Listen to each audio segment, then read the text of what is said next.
قطر کا قومی عجائب گھر قطر نیشنل میوزیم دوحہ میں سمندر کے کنارے پر واقع ہے۔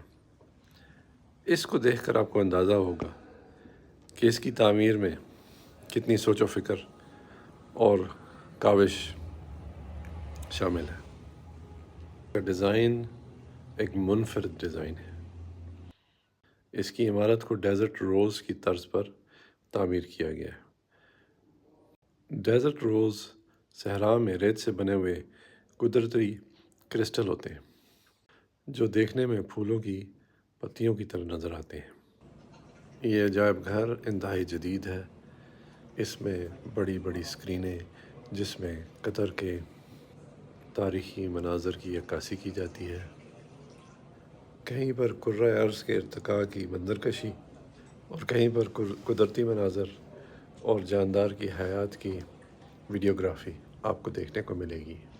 قطر کی تاریخ سے منسلک آپ کو لباس، جواہرات، ہتھیار اور مشینری بھی ڈسپلے پر موجود ہے۔ تاریخی طرز زندگی کی عکاسی، آرکیٹیکچر، پرانے برتنوں اور ٹائلوں کے نمونے یہاں پر ڈسپلے پر موجود ہیں۔ پیٹرول اور گیس کی دریافت سے پہلے قطر پرل ڈائیونگ یعنی موتیوں کی دریافت کے لیے غوطہ خوری کے لیے مشہور تھا۔ قطر کے لوگ ماہر غوطہ خور تھے۔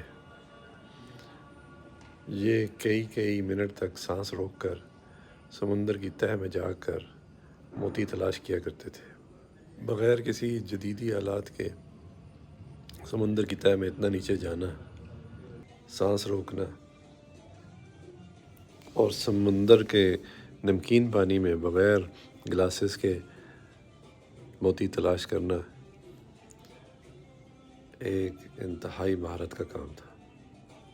ان موتیوں کی دنیا میں بڑی قدر و قیمت تھی، مگر 1920 کی دہائی میں جاپانیوں نے مصنوعی پرل کلچر کرنا شروع کر دیے اور یہ قدرتی پرل کی مارکیٹ بیٹھ گئی۔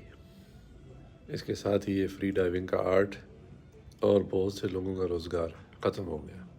مال تو اللہ سبحانہ تعالیٰ نے اور بھی بہت سے قوموں کو دیا ہے، لیکن جس خوبصورتی سے قطریوں نے اپنے مال کا استعمال کیا، اپنے لوگوں کو پڑھایا لکھایا، صحت کے لیے بہترین اسپتال، تعلیم کے لیے بہترین اسکول اور کلچر کے فروغ کے لیے بہترین میوزیم بنائے، وہ داد کے قابل ہے۔